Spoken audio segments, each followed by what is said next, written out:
Bonjour, bienvenue.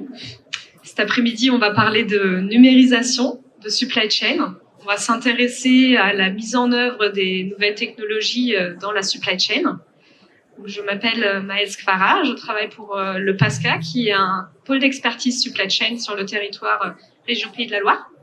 Et ensemble avec les acteurs du numérique qui proposent des services à destination de la supply chain, nous avons constitué un collectif qui s'appelle Flux Plus. Et notre objectif, c'est de vous aider à transformer vos usages logistiques, supply chain, d'améliorer votre performance à travers les nouvelles technologies. Pour ça, on propose des solutions qui sont accessibles, donc accessibles à la fois en termes de coûts. On est aujourd'hui sur un marché qui permet de proposer des solutions qui sont de plus en plus accessibles financièrement, mais aussi des solutions éprouvées par différents cas d'application et donc des solutions robustes. On souhaite vous présenter. On est là aussi pour vous apporter un accompagnement sur vos premiers pas vers la numérisation, vous accompagner dans vos projets. Un point important pour nous aussi, on est des acteurs de proximité, on est du territoire Pays de la Loire et c'est un point important dans un accompagnement projet. Les technologies, c'est aussi un moyen de revaloriser les métiers de la supply chain, à la fois sur des aspects d'ergonomie, mais voilà aussi savoir parler aux nouvelles générations à travers la technologie. Et donc, c'est un volet sur lequel on souhaite vous accompagner aussi également. Et le dernier point, c'est les financements. Il existe un panel de leviers de financement qui peuvent être activés pour les PME pour vous accompagner dans votre transition numérique. Donc aujourd'hui, on va parler donc des technologies au service de la supply chain. On va vous faire un panorama des différentes solutions qui existent et vous décrire comment ces technologies sont mises en œuvre dans les entreprises et comment elles communiquent entre elles. Pour ça, j'ai avec moi 3 intervenants. Donc, à côté de moi, vous avez Samuel Éveillé, qui est directeur technique chez Teamcode. À côté, nous avons Antoine Imhoff, président de la société Citaci. Et Thomas Calmont, qui est Customer Success Engineer dans la société Vertigo. Ils présenteront leur société plus en détail tout à l'heure. Donc pour démarrer, il nous semblait important de faire un tour d'horizon sur les différentes technologies qui existent. Et pour ça, je donne la parole à Samuel. Merci Maëlle. Bonjour à tous.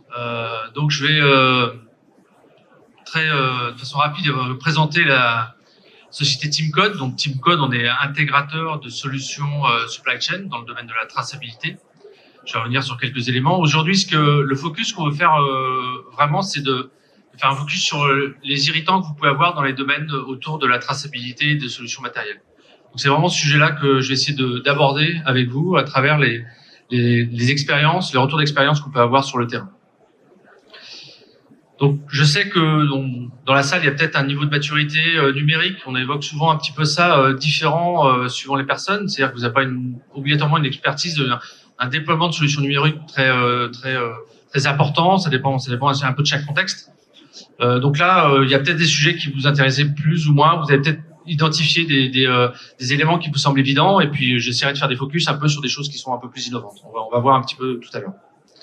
Donc, l'objectif principal pour vous, quand on parle de mobilité, c'est vraiment d'offrir à vos collaborateurs sur le terrain de la visibilité, de l'information déportée de votre système d'information, de la visibilité temps réel, et de façon à ce qu'ils puissent agir de façon rapide et efficace. C'est vraiment l'objet de cette mobilité.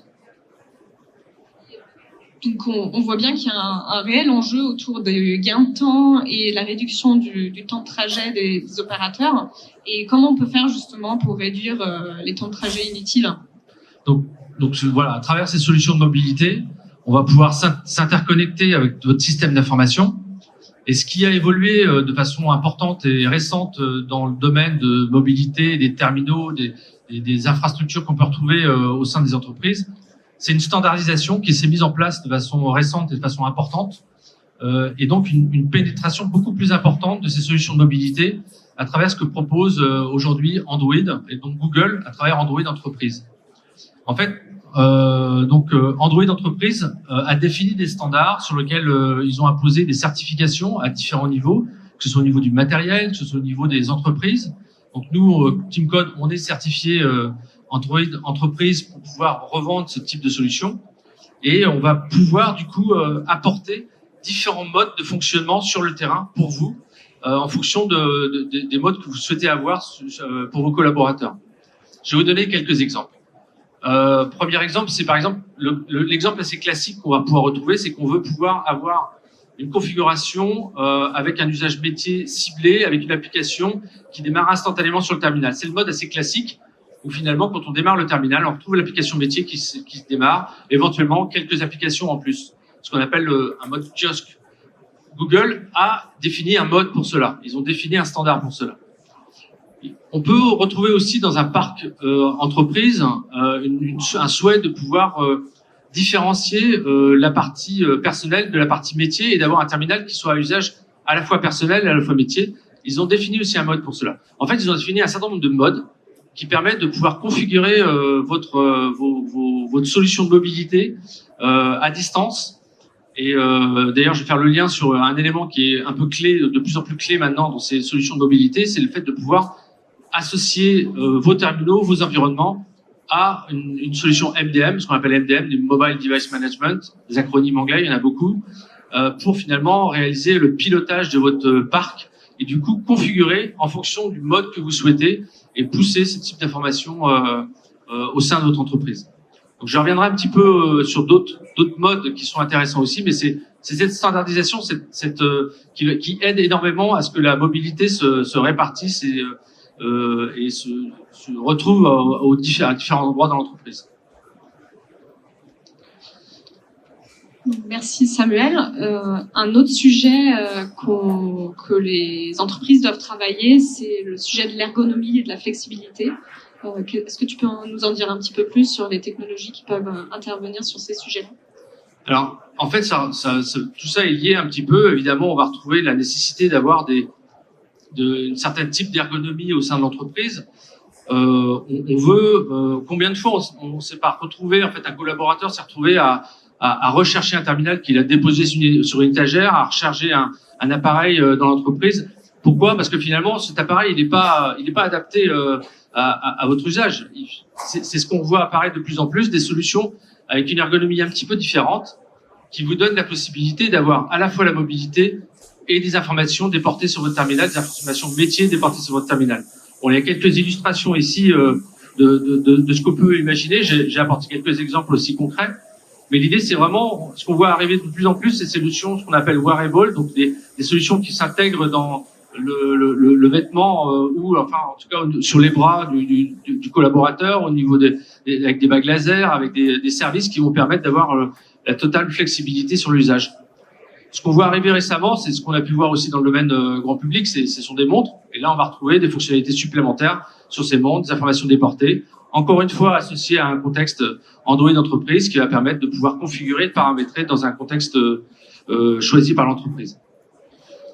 J'aime bien faire l'analogie avec ce qu'on appelle le nombre de clics qu'on peut avoir sur l'environnement web. Souvent, on essaie d'optimiser un espace web en limitant le nombre de clics pour accéder à l'information.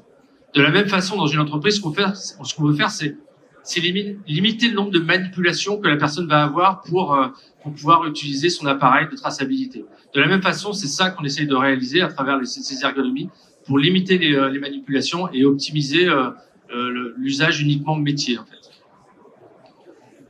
Donc, finalement, il y a autant d'appareils que de besoins. Comment on peut faire pour optimiser justement son parc d'appareils? Est-ce qu'il peut pas y avoir un appareil qui peut intervenir sur différents contextes métiers? Donc c'est un autre aspect aussi de la flexibilité de ces solutions. Ce qui apparaît de plus en plus, c'est cette capacité à basculer finalement un appareil d'un usage peut-être d'inventaire avec un souhait d'avoir un système avec une crosse qui puisse réaliser un inventaire de façon efficace et massive, et de le basculer en mode smartphone assez rapidement en enlevant l'accessoire, ou en associant une bague laser pour réaliser une intervention de picking. Donc tout ça, font partie en fait de cette flexibilité qui est apportée à travers ce nouveau type d'appareil, ce nouveau usage. J'ai apporté quelques petits exemples que je vais juste vous montrer pour illustrer ce propos.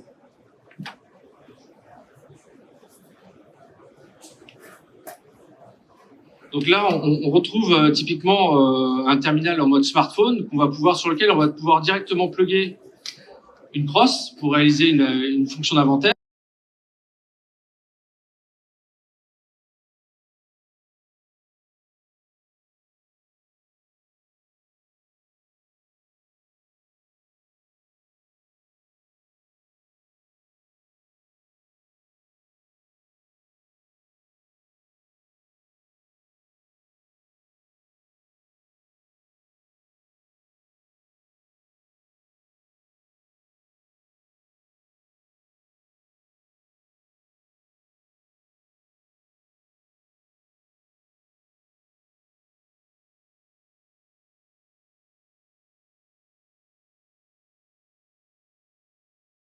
L'appairage NFC, comme finalement ce que vous avez classiquement quand vous faites un paiement en carte bleue, vous appairez votre carte avec le système de paiement. Là, de la même façon, il va y avoir un appairage et instantanément, les deux systèmes vont être interconnectés.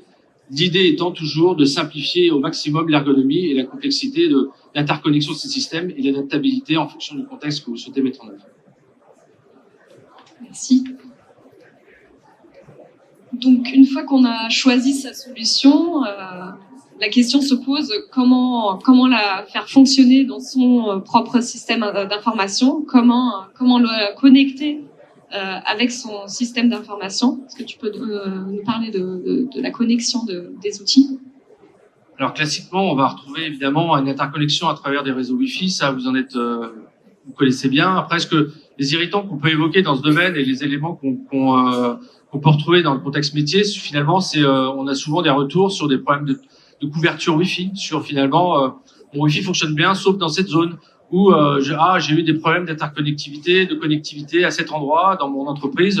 Qu'est-ce qui se passe? Donc, ce qu'on met en œuvre à travers les solutions Wi-Fi, et je vais revenir après sur ce slide tout à l'heure, c'est vraiment une première phase d'audit. On va être en mesure, à travers les solutions qu'on propose, de faire un audit, d'identifier le niveau d'interférence que vous pouvez avoir, d'identifier le positionnement optimal des bornes, et finalement de pouvoir vous permettre de comprendre pourquoi à tel endroit vous n'avez pas la puissance nécessaire, et peut-être que quelquefois la puissance est trop élevée. On a vu ça aussi dans les environnements clients. Ils avaient mis une puissance importante qui déclenchait des interférences. Donc tous ces éléments en fait se font à travers des audits Wi-Fi, une analyse du réseau et de savoir un peu comment les ondes sont organisées pour pouvoir éviter et ne pas avoir ces problèmes de trou de connexion. Alors justement, parlons de la slide. Tu nous parles de Wi-Fi, mais là on voit plutôt un tableau de bord. À quoi ça sert? Ouais, en fait, j'ai pas mis de borne Wi-Fi parce que vous savez tous à quoi ça ressemble. L'idée, c'était plus de faire l'illustration de ce qu'on voit aussi arriver de plus en plus sur des solutions qui apportent un peu plus de proactivité. C'est-à-dire que on déporte de plus en plus le fait d'avoir l'information le réseau Wi-Fi fonctionne, mais est-ce qu'on n'est pas capable d'identifier qu'il y a eu des micro-coupures et du coup d'anticiper ça et de pouvoir se dire que demain, au lieu d'avoir une vraie coupure qui déclenche un arrêt du réseau, qu'on puisse identifier en avance de phase qu'il y a eu des fois des micro-coupures sur le réseau et donc de voir un peu à quoi c'est dû.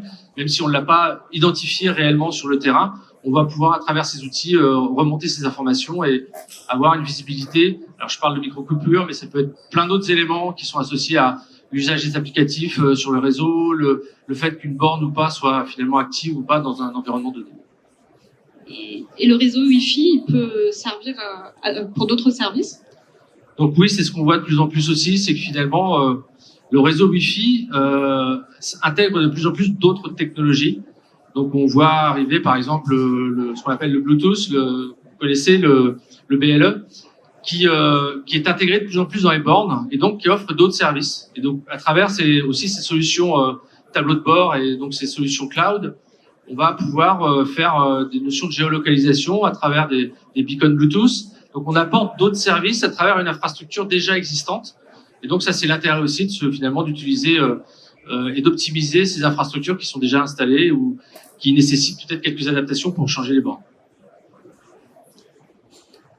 Le dernier sujet que tu voulais aborder avec nous autour du marché des technologies, c'est l'enjeu de la traçabilité. Effectivement, alors là, je l'ai illustré. J'ai fait quelques illustrations à travers ces trois images. Et j'évoquerai un petit peu d'autres moyens de faire de la traçabilité en cette fin de présentation. Donc, on va, à travers les codes barres, évidemment, vous allez massivement pouvoir tracer vos articles, vos contenants, vos emplacements. Ce que je voulais évoquer à travers le code barre et l'évolution qu'on voit ou les informations importantes qu'on peut identifier aujourd'hui, c'est que vous êtes souvent retrouvé à devoir scanner un code barre, à devoir avancer, reculer le lecteur, parce que finalement, vous avez du mal à lire le code barre, ou alors vous êtes retrouvé quelquefois à devoir avoir un collaborateur qui est obligé de descendre son chariot élévateur pour aller scanner le code barre, ou alors quelquefois se retrouver dans un contexte où on veut pouvoir scanner un code barre sur une planche où il y a énormément de code barres, mais on veut savoir lequel on a scanné. Donc tout ça, on va retrouver ces solutions dans les nouveaux terminaux industriels qui proposent à la fois la capacité à faire un autofocus instantané et donc de pouvoir de quelques centimètres à quelques mètres pouvoir réaliser cette lecture avec un seul type de scanner, alors que dans le passé, on était obligé d'avoir différents types de scanners associés à ça. On va pouvoir retrouver cette capacité à déporter une lecture code barre pour éviter d'avoir à descendre du chariot ou à lire à très grande distance. Donc, tous ces éléments, on va retrouver finalement une évolution un petit peu de ces technologies pour améliorer la lecture et optimiser la lecture des codes barres. Justement, dans l'évolution, est-ce qu'il existe aussi des solutions qui permettent une lecture multiple? Donc après, c'est le deuxième élément du slide, c'est la technologie RFID. Je ne sais pas si vous connaissez cette technologie ou pas. C'est une technologie qui permet de faire finalement de la traçabilité massive à l'aveugle, sans avoir la visibilité obligatoirement du tag qu'on veut pouvoir identifier. Et donc, ces technologies, c'est pas des technologies très nouvelles. On le voit évoluer de plus en plus récemment avec des nouveaux standards qui vont permettre d'avoir des puissances plus intéressantes et qui permettent une meilleure lecture. Et puis les technologies évoluent beaucoup avec une réduction du prix aussi des tags RFID ou des étiquettes RFID qui permet d'avoir quelque chose de plus en plus intéressant dans ce contexte-là. Et enfin, là j'ai évoqué le Pick to Light, qui est un autre type de traçabilité. Finalement, on va pas tracer obligatoirement l'objet qu'on va prendre, mais on va tracer le fait qu'on a consommé un certain nombre d'objets à un certain endroit et identifié par une lumière, un chiffre, des informations qui vont permettre de réaliser soit ce qu'on appelle du picking, donc préparation de commande, ou du put, donc l'entrée en stock. Donc ça, c'est quelques exemples. Ce qu'on voit évoluer aussi, arriver maintenant, c'est les solutions de traçabilité à travers les vidéos, du captage vidéo et de la reconnaissance d'informations à travers ces vidéos. On commence à travailler sur ces sujets-là aussi. Donc ça, c'est un autre type de traçabilité sur de la reconnaissance d'images. Merci beaucoup pour ce tour d'horizon. Donc on a vu les différentes solutions. La question maintenant que vous vous posez peut-être, mais à quoi bon? Donc pour ça, on va parler d'enjeux supply chain avec Antoine. Bonjour à tous, rebonjour pour certains. Donc Antoine, moi je présente Citasi. Citasi est éditeur de solutions WMS. Donc la partie WMS, c'est ce qui concerne le monde en fait de l'entreposage et plus largement, c'est un peu l'objet de ce salon, également de la logistique dite industrielle.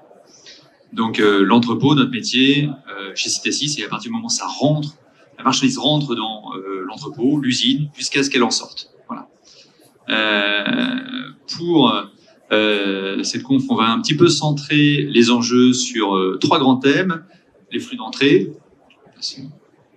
avec le planning, l'accueil. On regardera qu'est-ce qu'on a gagné sur ces flux, en quoi la techno peut nous aider à optimiser nos pratiques, être plus rapide, plus efficace.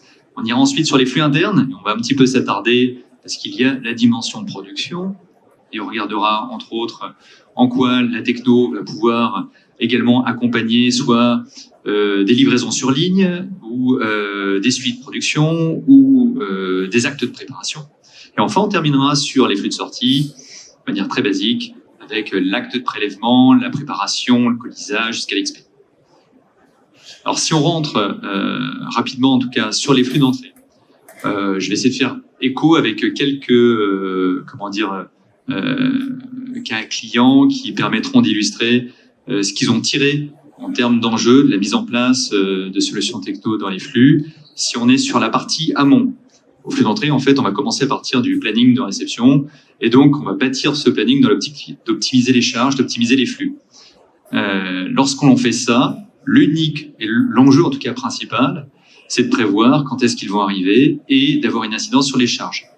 Si on a bien prévu, naturellement, on va pouvoir concentrer les charges soit le matin, soit l'après-midi et éviter d'avoir nos ressources qui sont cannibalisées.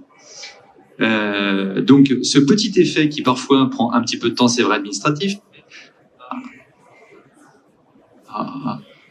C'est bon, a un effet direct sur le fait que on gagne de la perf, on gagne de la prod sur les ressources. L'autre sujet qui est direct avec le planning de réception ou avec l'acte de déchargement, parce que ça dépend des sites, on peut être sur des grands entrepôts avec une trentaine de quais ou sur des sites conséquents à plein de points de déchargement. Quand arrive un chauffeur, où est-ce qu'on l'envoie? Quel est l'accueil et la zone de déchargement la plus adaptée? Car si on s'y prend pas bien, in fine, la marchandise va devoir basculer et être manutentionnée d'un bout à l'autre. Et là encore, il y a des technos, il y a des solutions qui permettent, en fonction du contenu du chargement, d'identifier la zone la plus adaptée pour établir le lieu, en tout cas, de destination de chaque accueil. Si on bascule, pour que je reste un petit peu dans le timing, sur la partie réception. La partie réception, lorsqu'on la digitalise, on a l'habitude de dire c'est la base de l'identification des flux et c'est une activité clé. Souvent, on va passer un peu plus de temps que on ne l'espérait sur ce domaine. Par contre, c'est ce qui va permettre de reposer, d'apporter l'intégralité de la qualité des process et des flux. Donc, la réception va permettre quoi?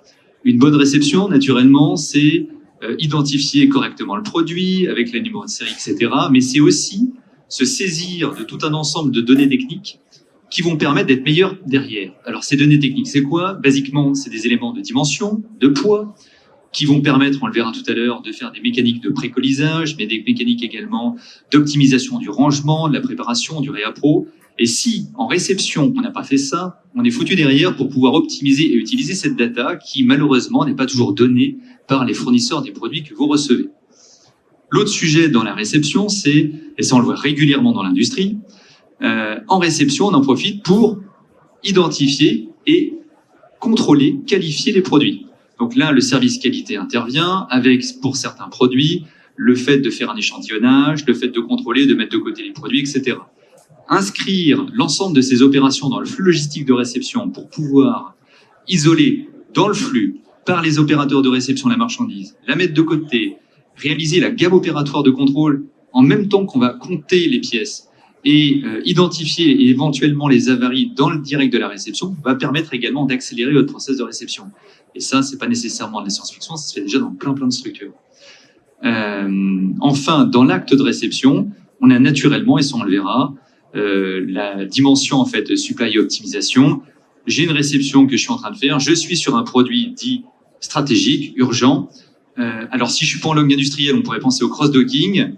Du coup, je court-circuite directement l'acte de stockage pour alimenter éventuellement des commandes. Mais si je suis dans la logistique dite industrielle, eh bien, on n'est pas sur le cross-docking, on est sur des, je sais pas si certains vont se retrouver là-dedans, mais on a ce qu'on appelle les urgentistes, ça dépend des boîtes, ça dépend de comment est-ce qu'ils les appellent. Ce sont ceux qui attendent avec rapidité la pièce qui manque et qui va peut-être bloquer votre ligne. Et ceux-là, ils sont prêts à bondir sur la pièce, mais pour bien le faire, il faut voir identifier que la pièce était urgente. Or, dans une réception, on ne sait pas qu'elle l'est. Et le fait d'avoir l'outil qui va vous permettre d'identifier justement ce produit et de l'acheminer avec le moins de déperdition possible sur la ligne, c'est aussi une des clés, c'est de la synchro. Ça, c'est à la réception qu'on va le toper. Enfin, la mise en stock pour les flux d'entrée. Alors, la mise en stock, ce qu'on peut retenir, c'est que une supply bien optimisée va permettre d'un côté de guider soit des flux caristes sur des zones extérieures, soit l'optimisation du rangement, mais va aussi optimiser les espaces et la prépa. Quand je dis la prépa, c'est la préparation, soit des ordres de fabrication, soit des commandes. Car quand on range pas pour optimiser le rangement, on range pour faciliter le boulot de ceux qui préparent. On est toujours en train de travailler pour l'aval. Et le fait d'avoir dans nos mécaniques de mise en stock et de rangement l'intégration directe de quelles sont les commandes, quels sont les ordres de préparation, de production qu'on va préparer, de quoi sont-ils composés et comment on va ranger en conséquence, c'est aussi la supply qui va créer ce lien. Donc si on bascule rapidement sur les flux internes, là, naturellement, mais ça, je pense que Thomas en dira encore quelques mots, il y a toute la dimension anticipation, ordonnancement, production, planification, et si on veut rester dans le timing, je te laisserai ce sujet. Si je vais rapidement rapidement, là, pour le coup, je vais m'arrêter 2 petites secondes sur le sujet de l'approvisionnement de lignes de production. L'approvisionnement des lignes de production, on est dans le salon qui est dédié aussi à l'industrie. C'est un sujet sur l'alimentation des lignes qui a souvent été le parent pauvre dans l'industrie.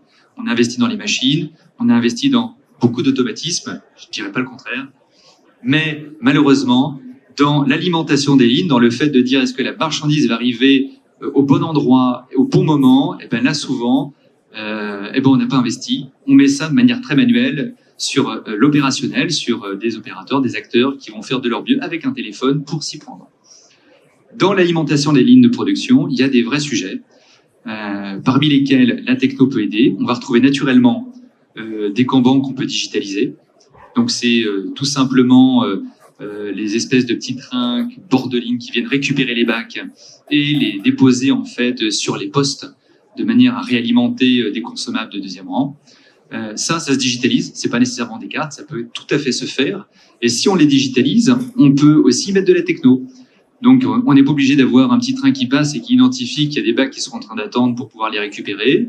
Il y a des solutions, pas très très loin, d'ici, à 20 mètres, qui ont mis en place des mécaniques, je crois que c'est bottom-up, c'est ça, qui sont en effet dédiées sur, tiens, il y a besoin de créer de la synchro ou du lien entre l'atelier et la supply. J'appuie sur un bouton, ça veut dire globalement que j'ai plus besoin d'un gyrophare, etc. Et ça peut directement se coupler avec le WMS. L'autre sujet, c'est que dans les appros bord de ligne, là on est sur le Kanban, mais il n'y a pas que ça. Il y a aussi ce qu'on va appeler les flux synchrones. Or, la production ayant toujours besoin de place, ayant tendance à chasser le stock et la logistique, on se retrouve avec plus de place pour mettre la marchandise. Donc du coup, on ne peut plus avoir de stock. Si on n'a plus de stock, on est sur des flux synchrones. Mais si on est sur des flux synchrones, c'est extrêmement difficile de faire intervenir la pièce au bon endroit. Donc du coup, on se retrouve à avoir des gens qui sont sans cesse en train d'épier pour identifier s'il y a la place pour pouvoir acheminer le produit. Là aussi, il y a des effets de synchronisation qui s'appuient sur des systèmes de plein vide. Je ne sais pas si le plein vide, ça vous parle. Si. Bon, c'est comme dans les... ça trouve un peu ses fondements à l'hôpital, ça, le plein vide. J'ai un casier qui est vide, je le remplis. Là, l'idée, c'est quoi? C'est que au niveau des postes de production, j'ai une adresse sur laquelle je vais déposer, je sais pas, c'est généralement des gros produits, ça peut être une roue, ça peut être un moteur, quoi que ce soit. Et lorsque l'adresse où je suis censé le déposer est vide parce que l'opérateur de production a pris le produit, aussitôt, ça va appeler la suivante et ça va le faire de manière optimisée avec les autres produits que l'opérateur, le cariste, doit faire. Enfin, dans les flux internes, je vais basculer rapidement sur le réappro. Donc le réappro, c'est dans le sens non pas approvisionnement achat, mais le réappro des pickings. Le réappro picking, lui, l'unique enjeu, s'il est bien fait, c'est d'accélérer l'acte de prépa. Et l'enjeu du réappro, du coup, c'est de resserrer ce qu'on appelle la dalle de préparation. Donc si on s'y prend bien, on doit pouvoir avoir une concentration de la dalle de préparation qui va se faire non pas sur des milliers et des milliers de mètres carrés, mais sur quelques centaines. Et pour ce faire, ça suggère que on a identifié les bons seuils, les bons max pour que le réappro se fasse dans de correctes conditions. Et là où la techno commence de plus en plus à avoir une imprégnation forte, c'est que il existe aujourd'hui, et encore je pense que tu en diras quelques mots, des systèmes de prévision, des systèmes automatisés qui viennent scruter soit le passé, soit le futur, de manière à déterminer de façon très dynamique les seuils. Souvent, l'exemple que je prends parmi nos clients qui illustre bien ce sujet, c'est la Grande Récré qui a 70 000 références, un taux de renouvellement de 40% et une concentration de la prépa sur quelques mois, donc c'est horrible. Concrètement, la prévision est délicate. Il faut des solutions extrêmement flexibles pour que, en permanence, dernier point sur les flux externes, les flux de sortie, on va retrouver 3 grands thèmes, le prélèvement, la prépa, l'expé. Dans le prélèvement, on va avoir, je vais faire vite, dans le prélèvement, on va avoir l'acte de prélèvement et comment on va prélever de manière optimisée. Donc cette façon de prélever et cette façon d'organiser la préparation, soit de liste à servir, soit de préparation tout court, n'est pas nécessairement monolithique. Il y a plein de façons de faire. On peut préparer, et là encore, le e-commerce peut être aussi une bonne source d'inspiration pour la logistique industrielle. Donc on peut préparer en case, en vague, en chariot, de manière préconisée ou pas. Et il y a parfois aussi de bons sujets à prendre sur l'acte de préparation et la flexibilité qu'on va avoir. En ce moment, il y a plein de solutions et de systèmes de type Goods to Man avec des autostores, de l'Exotech, etc. qui existent. Mais il y a aussi des solutions parfois un peu plus manuelles, mais qui peuvent apporter néanmoins des niveaux de productivité extrêmement intéressants, sans rentrer dans de l'automatisme à tout crin, qui s'appuient sur des mécaniques de chariot chaîné précolisées avec du multibag, qui peuvent s'appuyer aussi avec des points de découpage, avec des grosses ramasses et des meubles en U avec du put to light, permettant de réaliser des éclatements optimisés et toujours de descendre en fait le temps moyen de préparation. Donc dans l'acte de prélèvement, ce qu'on trouve, c'est le choix du bon mode de préparation. Et là où la techno va trouver en tout cas son sens, c'est qu'en fonction de la liste à servir, c'est-à-dire du nombre de produits à préparer pour votre liste à servir, en fonction de la structure de vos commandes, eh bien les systèmes sont aujourd'hui en mesure de vous aider à identifier le bon mode de préparation. Donc ça aussi, c'est pas de la science-fiction, ça existe déjà. C'est ce qu'on appelle chez nous, par exemple, le séquenceur qui va scruter les OF et scruter les listes à servir, les bons de commande et organiser déjà des groupes, des paquets, des vagues avec le mode de préparation le plus adapté. Dernier point sur la partie prépa, on va retrouver le colisage, l'ergonomie, et donc comment on peut précoliser et dès le départ éclater une liste à servir en X bacs ou au contraire organiser la prépa sur X zones si on doit avoir une préparation qui est faite sur un groupe de Cardex d'un côté, dans une sorte de mini-magasin de l'autre, et le tout doit se retrouver, se synchroniser.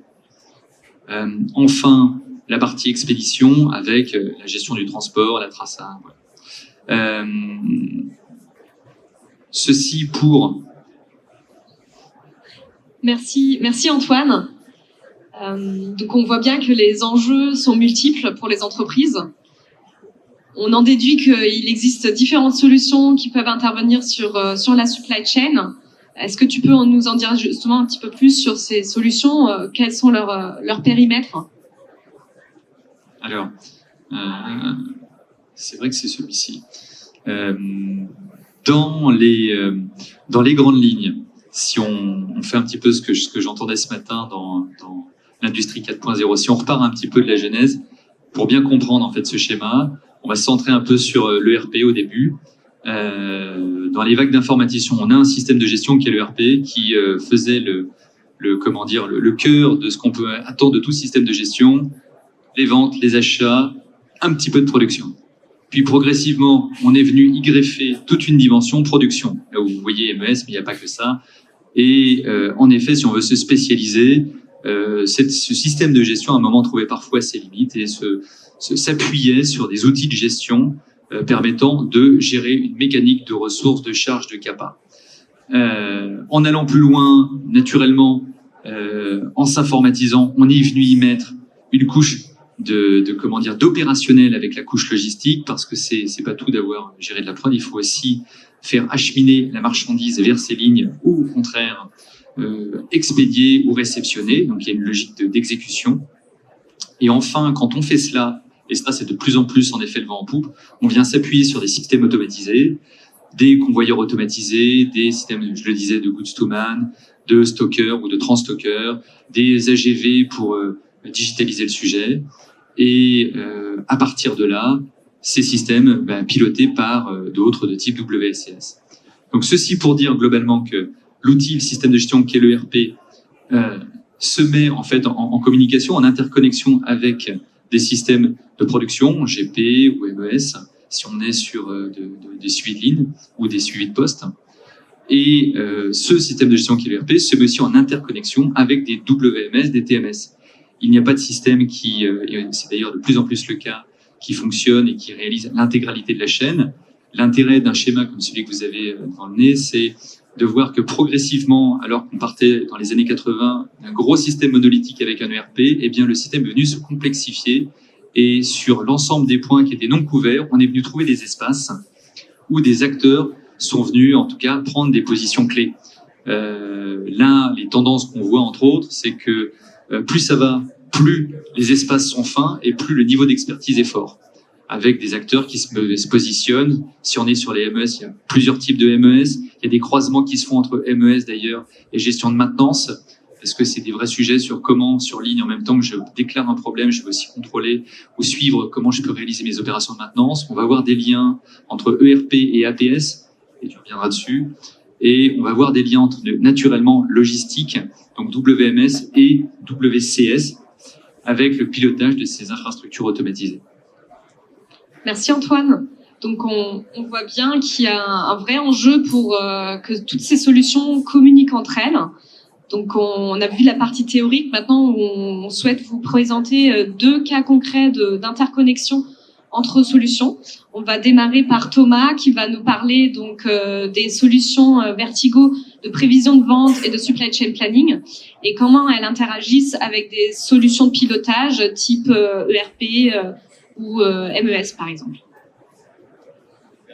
Merci Maël. Donc quelques mots sur Vertigo. Nous on est un éditeur SaaS donc entièrement sur le cloud de ce qu'on appelle une plateforme d'intelligence décisionnelle.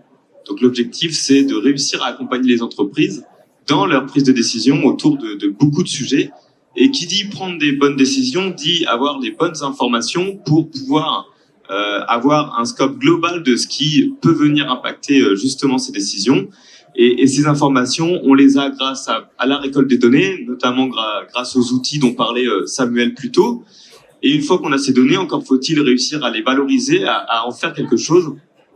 Et c'est là que Vertigo intervient avec des solutions de prévision, d'optimisation autour de 3 grands thèmes qui regroupent un peu tous les sujets que vous voyez sur les écrans, que sont, dans un premier temps, tout ce qui va être approvisionnement, gestion de stock au sens prévisionnel.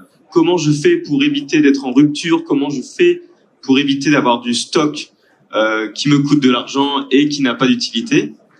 Ensuite, on va avoir des problématiques plus de logistique. Une fois que j'ai mes produits, quel est le bon flux pour acheminer ma marchandise là où j'ai besoin de l'acheminer? Et puis après, des problématiques plus marketing, avec des politiques tarifaires. Quelle est la meilleure grille de prix? Quelle est la bonne promotion, le bon mécanisme de promotion à appliquer? Et qu'est-ce qu'apporte la solution justement si j'ai déjà en interne les équipes métiers qui ont ces connaissances, qu'est-ce que la solution peut apporter en plus? Oui, avoir des équipes métiers avec des connaissances, c'est primordial et on peut avoir effectivement cet a priori sur l'IA qui va remplacer l'humain. Nous, on pense pas du tout ça. On pense que l'IA, c'est un outil et on va avoir besoin d'utilisateurs métiers qui connaissent très bien leur business parce que c'est ces utilisateurs-là qui vont être capables de donner les pistes de réflexion pour alimenter l'outil, pour justement créer cette valeur, parce que c'est eux qui vont savoir les contraintes qui régissent leur métier, les informations à prendre en compte, les risques, etc. Donc l'objectif aussi, c'est de leur faciliter la vie et d'éviter d'arriver dans des process lourds, parce que plus une entreprise devient grosse, plus on va avoir de données, et là on peut rentrer dans des risques de fichiers Excel qui sont très lourds, où en fait un utilisateur qui pourtant a d'immenses compétences va commencer à faire des tâches à faible valeur ajoutée, de copier-coller, de saisie de données, qui généralement sont peu gratifiantes en plus, et qui vont rendre difficiles tous les actes de passation. On peut avoir des enjeux de ressources humaines finalement, avec une centralisation de l'information en un point, et donc des enjeux de passation qui peuvent être complexes à gérer. Donc voilà, l'objectif c'est vraiment d'apporter un outil aux utilisateurs métiers. Alors, comment ça marche une fois qu'on a défini ça? La plateforme Vertigo, on s'appuie sur 3 grandes briques que sont, dans un premier temps, l'apprentissage. L'objectif, c'est de venir générer un modèle de prévision, d'anticiper que ce soit des commandes, des ventes, des ordres de production, pour ensuite venir alimenter une brique de simulation. Encore une fois, on est toujours dans une optique de prise de décision. Donc, qu'est-ce qui se passe si je change mes variables d'entrée? Qu'est-ce qui se passe si je grossis mon entrepôt, si j'en supprime un, si je fais appel à un entrepôt tiers, est-ce que ça va faire varier ma décision ou en tout cas mes opportunités? Et une fois qu'on a cette simulation, ces différents scénarios, on va pouvoir entrer dans une phase de décision, d'optimisation, où on va venir demander à la plateforme, selon un objectif que l'on aura défini en amont, qu'est-ce qu'il faut que je fasse finalement. Merci pour cette présentation des 3 blocs sur les...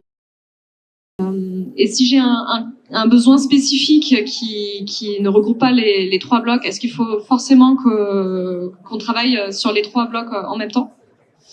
Non, évidemment. Donc là, effectivement, c'est quelque chose qui peut communiquer. En revanche, tout le monde n'a pas besoin de faire de la prévision puis de la simulation, ou certains ont juste besoin de faire de l'optimisation pure et dure. Donc effectivement, tout ça, c'est découplable, pardon.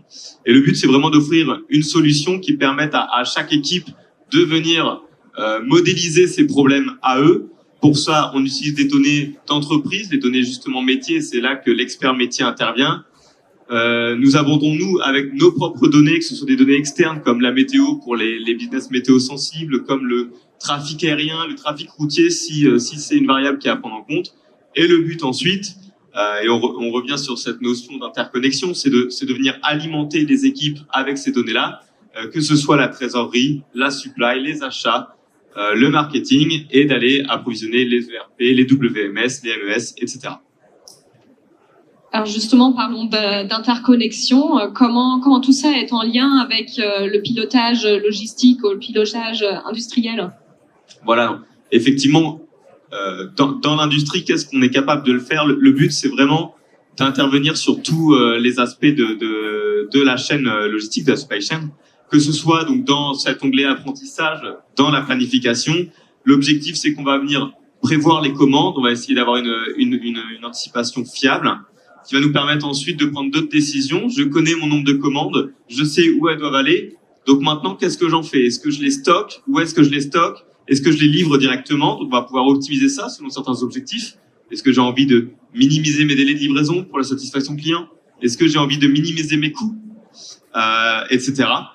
Une fois qu'on a pris ces décisions, il y a toute cette notion dont parlait Antoine de gestion des entrepôts, avec comment j'optimise mes emplacements pour faire gagner du temps à mes équipes, qui j'affecte, combien de personnes j'ai besoin, combien de camions j'ai besoin pour ensuite aller du côté des flux aval pour aller acheminer le produit à sa destination finale. Et encore une fois, le but ensuite, c'est d'aller aider les équipes à aller prendre leurs décisions, les flux de trésorerie pour tout ce qui est problématique de besoin de coûts de roulement, etc. La supply chain, évidemment, pour les TMS, pour tout ce qui est transport, WMS pour les entrepôts, ERP pour les achats. Voilà, le but, c'est vraiment au service des outils et pas un énième outil qui vient complexifier le métier des différentes équipes, justement. Merci Thomas. On passe maintenant au deuxième cas concret d'interconnexion. Donc, on va s'intéresser au matériel que présentait Samuel au départ de cette table ronde et comment ces terminaux mobiles sont connectés avec des solutions de pilotage type WMS. Oui, merci Maël. Donc là, l'idée, c'est de vraiment faire un zoom un petit peu sur le cycle de vie qu'on va retrouver sur les terminaux que vous pouvez avoir dans vos entreprises. Donc, pour évoquer cela, ce que j'aime bien présenter dans ces cas-là, c'est vraiment d'expliquer un petit peu le service qu'on peut avoir au sein de Teamcon. Ça commence par une analyse de besoin, évidemment, comprendre dans quel contexte vous l'utilisez. Donc, ça permettra de qualifier le matériel, d'identifier exactement l'ergonomie qui est adaptée, et puis de construire après tout ce qu'on appelle le master, c'est-à-dire la partie applicative qui doit être installée, l'interconnexion qui doit être mise en œuvre, la configuration qui doit être faite, et le lien avec ce que j'évoquais tout à l'heure, la notion d'Android d'entreprise, quel mode vous voulez mettre en place, et qu'est-ce qu'il va falloir réaliser exactement. Et qu'est-ce que ça veut dire exactement, master? L'idée derrière ça, c'est un terme, c'est un jargon qu'on utilise chez nous. C'est vraiment, l'idée, c'est d'avoir pour vous une capacité à ce que lorsque le terminal est livré dans votre industrie, que ce soit un nouveau terminal ou que ce soit un retour de réparation, que vous n'ayez aucune question à vous poser, que ce soit instantanément en redémarrant, qu'il se connecte à votre environnement, à votre réseau, qu'il charge l'application qui correspond à ce contexte-là, à cet endroit-là, dans cette industrie. Et donc, vous ayez vraiment cette notion de plug and play. Et d'ailleurs, je reviens un petit peu sur le mode que j'évoquais avec Android Entreprise. Google a aussi défini un mode pour cela et qui va même jusqu'à permettre une configuration d'un terminal sortie usine. Donc, on va jusqu'à étant certifié Google, on a la capacité à interagir avec eux sur des plateformes pour pouvoir, à partir d'un terminal qui est sorti de usine, vous ouvrez le carton, va automatiquement s'interconnecter avec le service Google et se configurer complètement par rapport à votre environnement à travers ce que j'évoquais tout à l'heure, les solutions MDM qui pilotent et qui s'interconnectent avec votre terminaux. D'ailleurs, sur le stand, on a Clyde, qui est un partenaire angevin qui propose ce type de solution MDM, qui est un de nos partenaires dans ce domaine-là. Donc on voit qu'il y a un vrai avantage en termes de rapidité de la mise en opération finalement de ces terminaux. Mais qu'est-ce qui se passe en cas de problème? Donc après, dans le cycle de vie du terminal, on va retrouver des problèmes matériels, qui va tomber en panne. Donc là, de la même façon, l'idée c'est de pouvoir offrir un service pour réparer le matériel et on est en mesure de réparer un certain nombre de matériel en France à travers nos équipes, que ce soit une problématique de configuration, de paramétrage. De la même façon, on va se connecter à distance à travers ces solutions pour corriger, modifier. Et puis, ce qu'il faut voir, et je fais le dernier lien là sur la partie Android Entreprise, c'est que la certification du matériel vous permet d'avoir une visibilité en fait sur le fait que ce matériel va avoir un certain niveau de robustesse, va avoir une garantie de longévité d'un point de vue accessoire, d'un point de vue mise à jour, d'un point de vue patch de sécurité. Tout ça, c'est intégré dans cette certification, en fait, ce cadrage qu'a mis en place Google. Merci beaucoup. Merci à tous les trois. Avant de terminer cette table ronde, je voulais insister sur le point de déploiement de projet. Donc, c'est des questions que vous vous posez certainement. Comment s'y prendre une fois qu'on a identifié la bonne solution? Donc, j'aimerais vous demander à tous les trois une clé de succès qui vous semble importante à mentionner auprès de notre public. Samuel. Je vais bien commencer. Donc, moi, je pense que un élément clé est autour de l'intégration des experts métiers.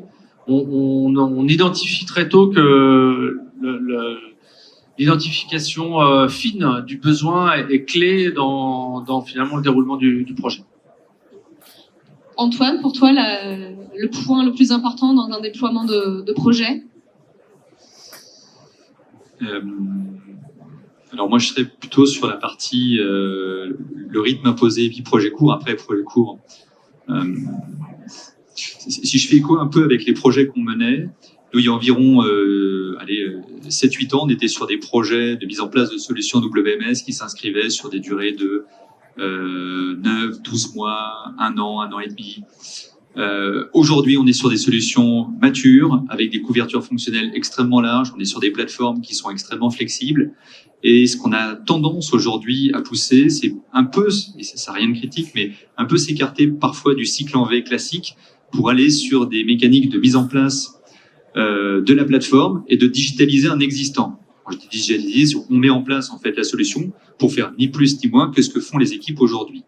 Parce que la solution, vu qu'elle est flexible et souple, elle sait déjà le traiter. Le gros intérêt qu'on voit là-dedans, c'est que on ne perd pas les équipes, elles sont focus sur leur métier, on ne le change pas.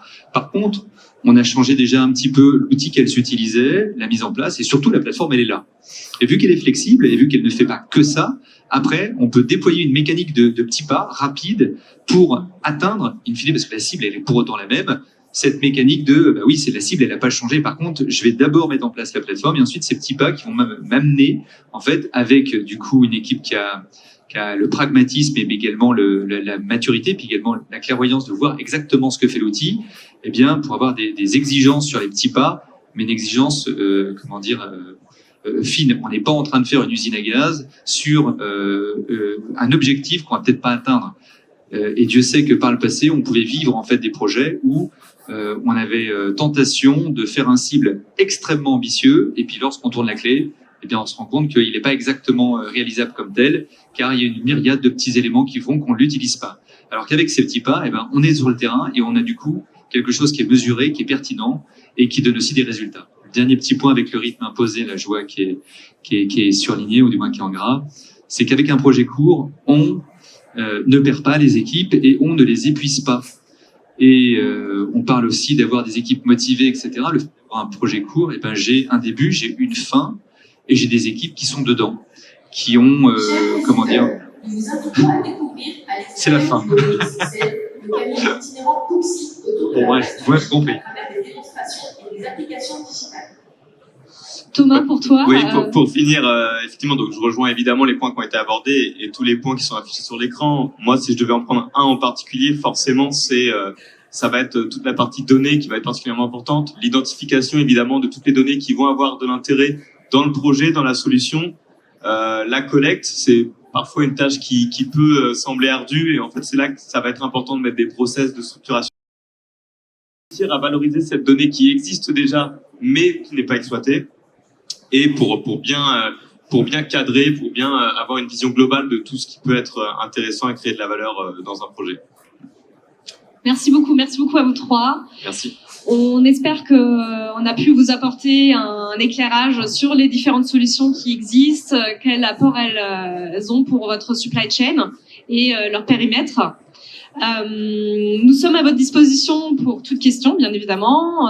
On peut continuer les échanges sur notre stand à côté, où vous retrouvez une grande partie des solutions qu'on vous a présentées. Vous voyez sur la slide l'ensemble des cas d'application qu'on souhaite présenter aujourd'hui sur le salon Industrie Grand Ouest à travers ce stand Flux Plus. Voilà, n'hésitez pas à venir les découvrir, et si vous avez des questions, on est là pour y répondre. Merci beaucoup.